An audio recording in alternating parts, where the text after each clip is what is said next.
Já que temos em mãos um livro que nos traz a revelação de Deus, vejamos agora o que ele fala sobre as origens, a criação do universo e da vida. Deus criou tudo por intermédio do Senhor Jesus Cristo.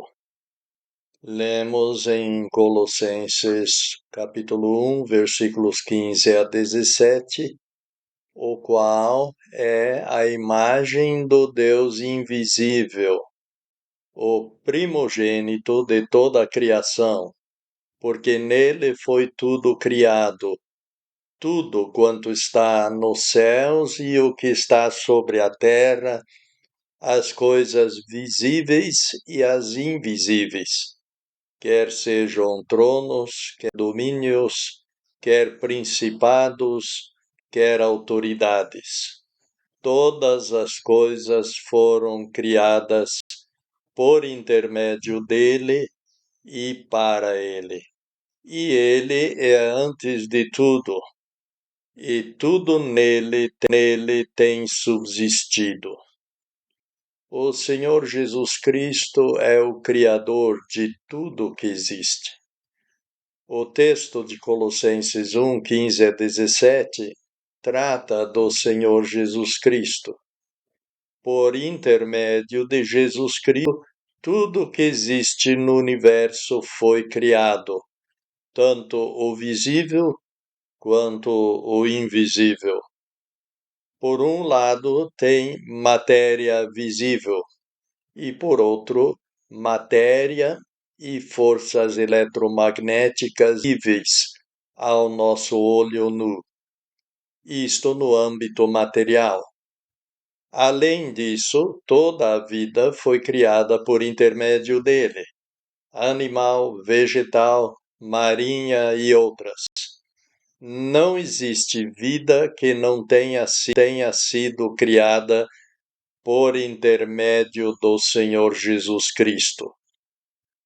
Por outro lado, também inclui as personalidades criadas e suas hierarquias. Existem os seres humanos, com suas personalidades, ocupando um corpo carnal. Também existem os anjos, os espíritos, tanto fiéis quanto rebelados, que não têm um corpo físico material. Até a estrutura de autoridade básica dentro de todos estes grupos foram por ele criados.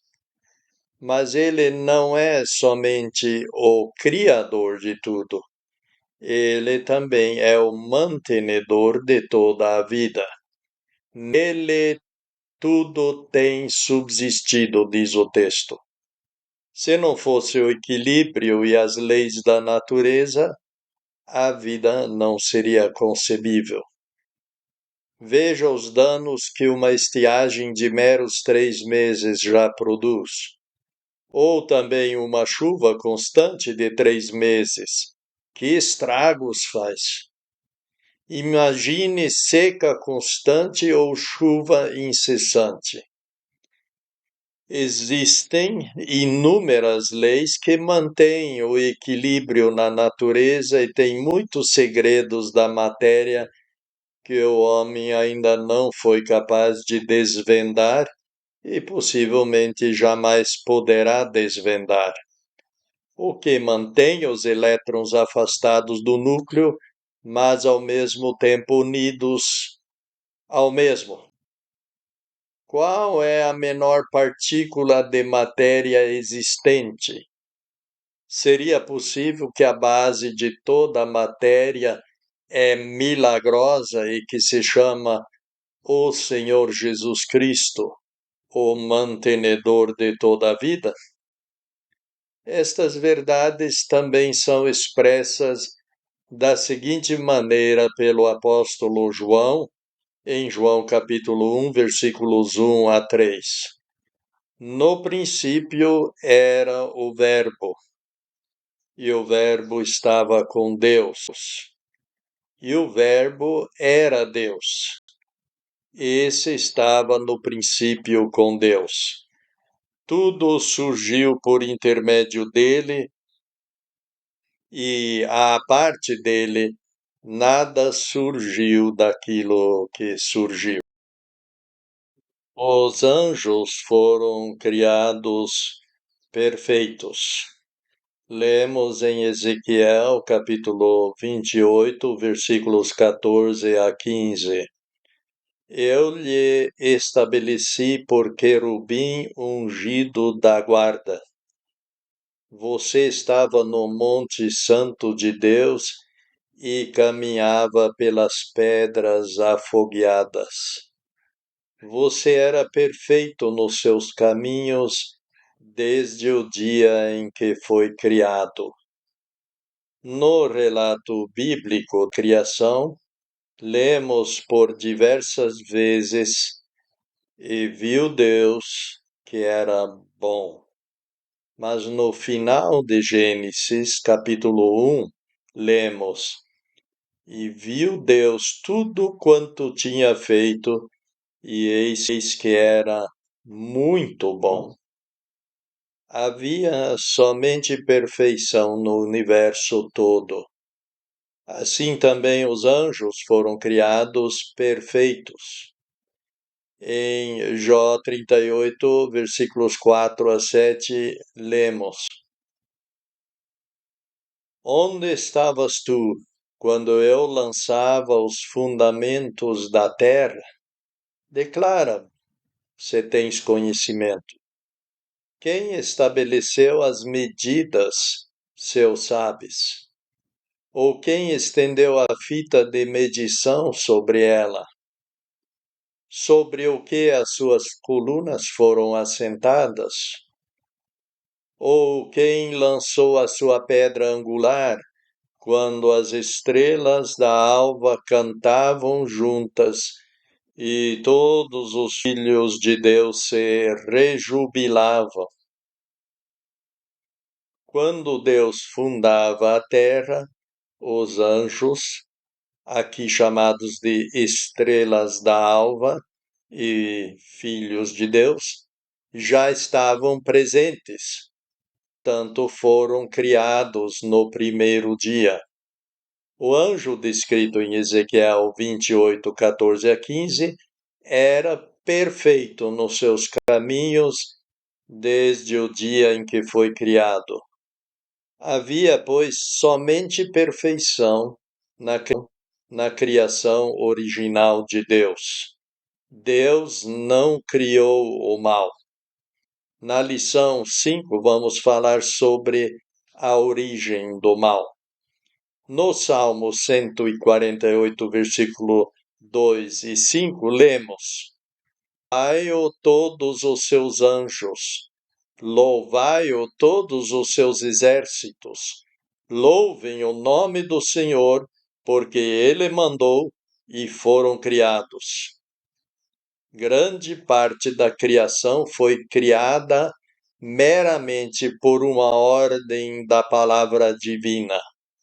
Assim como lemos na lição anterior em João capítulo 1, versículo 1. No princípio era o Verbo.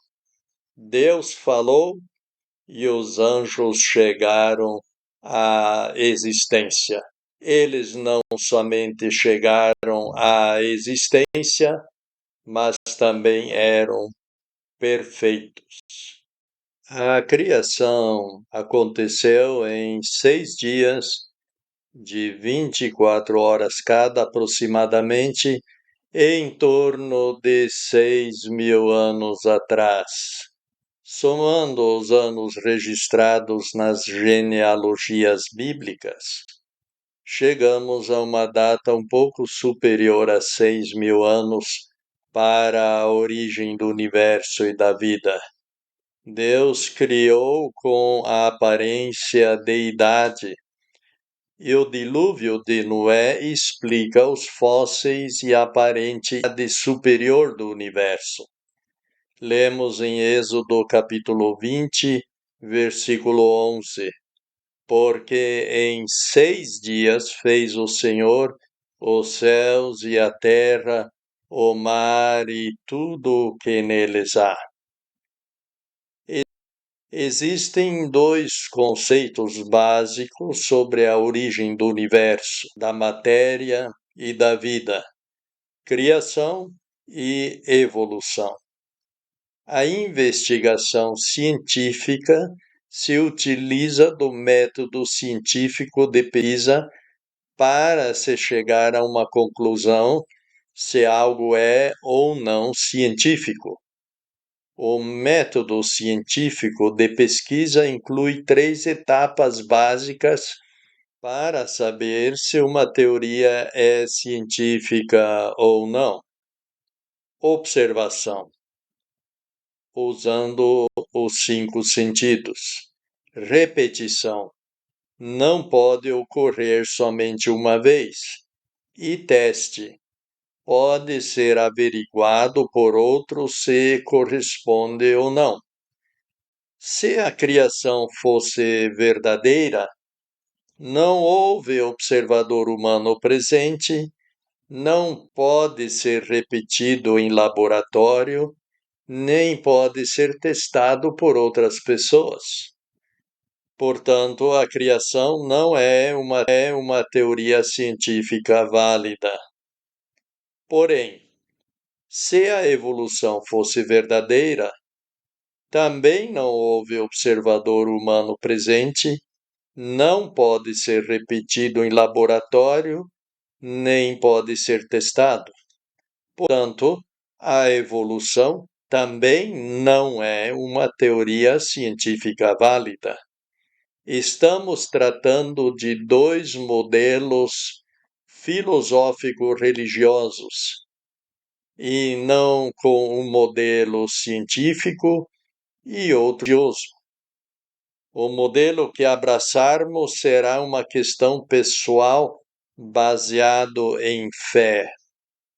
Para descobrir qual dos 2 modelos é mais confiável, devemos analisar os dados científicos e não as postulações filosóficas. Verificar em que modelo os dados encontrados no universo se encaixam. As consequências de defender um modelo ou outro podem influenciar o destino do mundo, da humanidade. Os comunistas diziam que a base do comunismo era a teoria da evolução.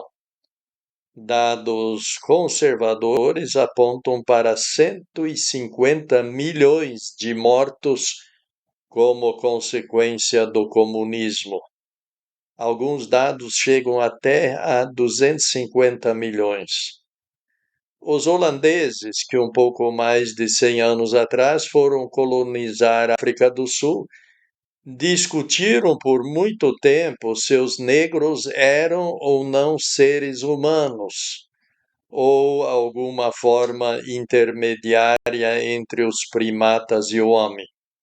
Este racismo é típico da teoria da evolução. O primeiro livro de Darwin, autor que deu um grande ímpeto à teoria racista da evolução das espécies, tinha o seguinte subtítulo extremamente sugestivo e racista: A preservação de raças favorecidas na luta pela sobrevivência. Inúmeros atos racistas bárbaros foram cometidos em nome da teoria da evolução. A teoria da evolução defende a ideia de que a matéria surgiu do nada. Uma grande expansão fez com que surgisse o universo e a matéria em torno de 15 bilhões de anos atrás. Os gases foram esfriando e formando galáxias e sistemas planetários, como o nosso sistema solar, em torno de 4,5 bilhões de anos atrás.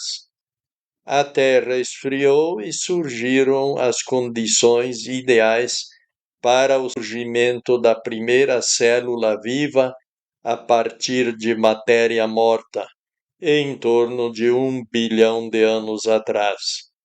Esta primeira célula, sem direcionamento nem propósito, foi evoluindo em seres vivos cada vez mais complexos até chegar ao homem. O cérebro humano é o objeto evoluído mais complexo conhecido no universo. Através da combinação de tempo, acaso e matéria mais energia, que de tão complexo imagina-se que jamais será compreendido. A teoria da criação, no entanto, diz que o universo e a vida foram criados por um Criador pessoal em uma semana de 6 dias, e estes dias de duração semelhante aos nossos dias atuais. O Deus eterno, sempre existente, criou os céus e a terra do nada e os seres vivos pela sua palavra. O homem e a mulher, criados no sexto dia, foram moldados por Deus e ele soprou neles o fôlego de vida. Nisto, o homem se diferencia de todos os animais. Ele não é meramente um animal racional, como comumente lecionado nas escolas. Ele é um ser com corpo, alma e espírito. Ele tem consciência própria, sabe que existe e tem o conhecimento de valores morais.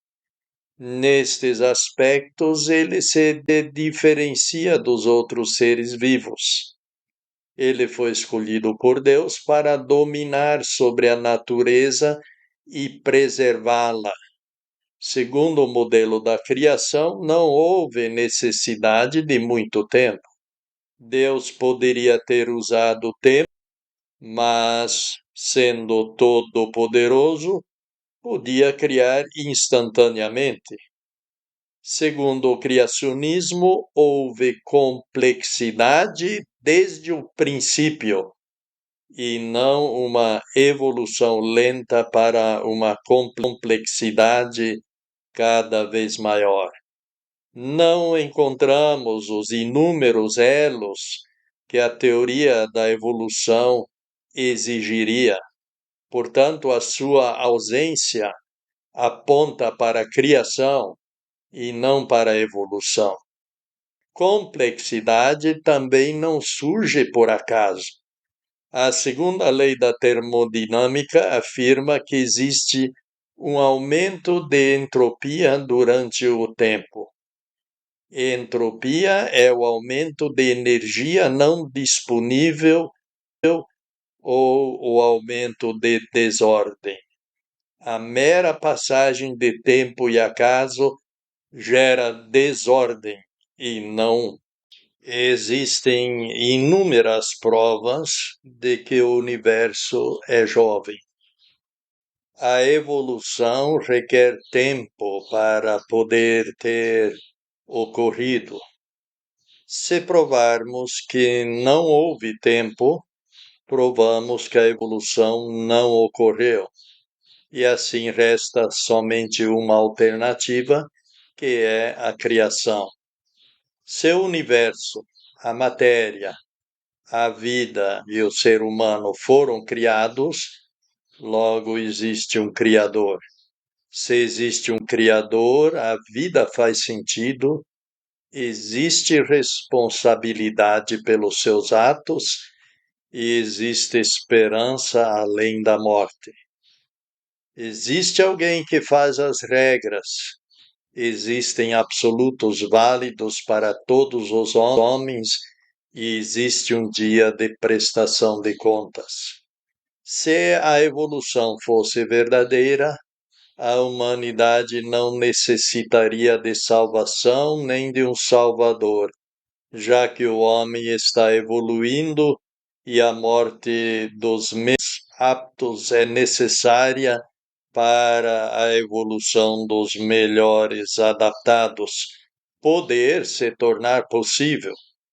Sendo a criação verdadeira, a morte é uma maldição, consequência do pecado, e a vinda do Senhor Jesus Cristo ao mundo para morrer pelos nossos pecados faz sentido e nos transmite esperança além da morte.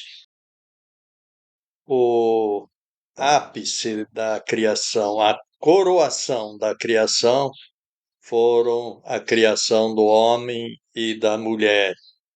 Lemos em Gênesis capítulo 1, versículos 26 a 27, e disse Deus: façamos o homem à nossa imagem, conforme a nossa semelhança. E criou Deus o homem à sua imagem.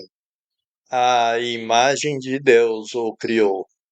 Homem e mulher os criou. O ápice da criação foi a criação do homem e da mulher à imagem e semelhança do Deus Trino. Deus formou o homem do pó da terra, como consta em Gênesis capítulo 2, versículo 7.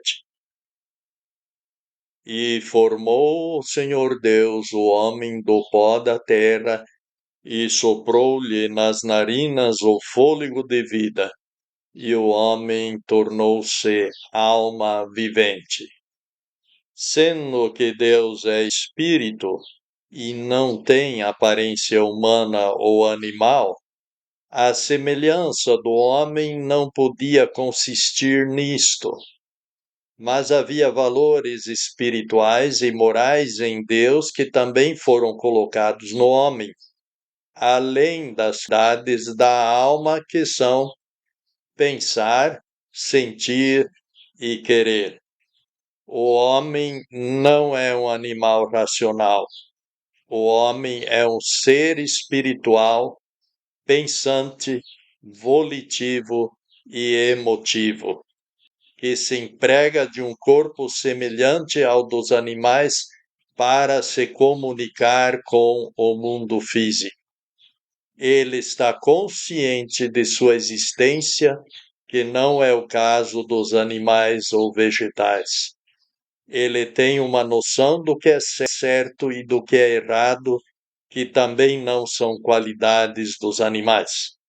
No modelo da evolução, o homem quer ser feito à imagem e semelhança dos primatas. Não é surpresa que suas ações sejam semelhantes às dos primatas. No modelo da criação, o homem é feito à imagem e semelhança de Deus. Portanto, ele é inclinado a ações nobres, de acordo com as qualidades divinas. Alguém poderia perguntar se o mundo é jovem, a vida é jovem, recente, qual é a origem dos fósseis? Bem, o mundo todo é um cemitério. Pelos processos lentos, os animais se decompõem. Houve uma catástrofe generalizada e animais foram enterrados rapidamente, tanto marinhos quanto terrestres, e juntos. Plantas com diferentes animais e o impressionante, peixes marinhos até 4.000 metros de altura nos Andes. Lemos em Gênesis capítulo 7, versículo 23. Assim foi destruído tudo que estava de pé, que havia sobre a face da terra, desde o homem até o animal, até ao ser rastejante e até a ave dos céus, e foram extintos da terra. E somente Noé e os que com ele estavam na arca. E qual é, então, a procedência dos fósseis? Animais que viveram no passado, cujos restos foram petrificados. Segundo a teoria da evolução, o processo de fossilização foi lento, durante milhões de anos. De acordo com a teoria da criação, a maior parte dos fósseis surgiu rapidamente durante o dilúvio global em torno de 2.000 anos após a criação. O mundo todo é um grande cemitério. Os restos desses animais mostram que eles não passaram pelo processo de deterioração. Portanto, o processo não poderia ser lento. O que é encontrado são grandes números de animais enterrados em turbulências de águas no meio de lamaçais. Pelo credo da evolução, os seres simples, na realidade, seres simples não existem, todos os seres são extremamente complexos. Surgiram primeiro e mais tarde os mais complexos. Forma-se uma coluna geológica de acordo com este modelo. Só que não se menciona nos livros didáticos que esta coluna não se encontra em lugar nenhum do planeta. O que se encontra é uma grande mistura de seres, entre aspas, simples e entre aspas, complexos. Segundo o modelo da criação, durante o dilúvio, os animais que poderiam se deslocar mais rapidamente para o topo dos montes estariam enterrados mais para cima nas camadas. Tanto é que praticamente não se acha o ser humano como fóssil. Os métodos de datação são incapazes de datar objetos antigos. Eles partem de diversas pressuposições que podem estar totalmente equivocadas. Segundo a evolução, as leis do presente são a chave para desvendar os mistérios do passado. Nisto excluem o catastrofismo. E a Bíblia menciona em 2 Pedro 3, 5 a 6, que isto ocorreria nos finais dos tempos, porque eles deliberadamente ignoram que antigamente havia os céus e a terra, consistindo de água, e pela palavra de Deus, pela qual o mundo de então, sendo diluviado, pereceu. Notamos que é uma decisão não baseada em pesquisa científica, mas baseada na sua vontade. Deliberadamente ignoram. Negam certos fatos para poderem viver com a posição mais cômoda para eles da inexistência de Deus. Inexistência de valores absolutos e a inexistência de um dia de prestação de contas. Até hoje existem relatos de pessoas que viram e entraram na arca estacionada na neve a em torno de 3.500 metros de altitude no Monte Ararat, hoje na Turquia. Cremos que dúvidas sinceras merecem respostas. Quando, porém, o ser humano faz um pré-julgamento para justificar o seu estilo de vida, ele pode errar o alvo de sua vida.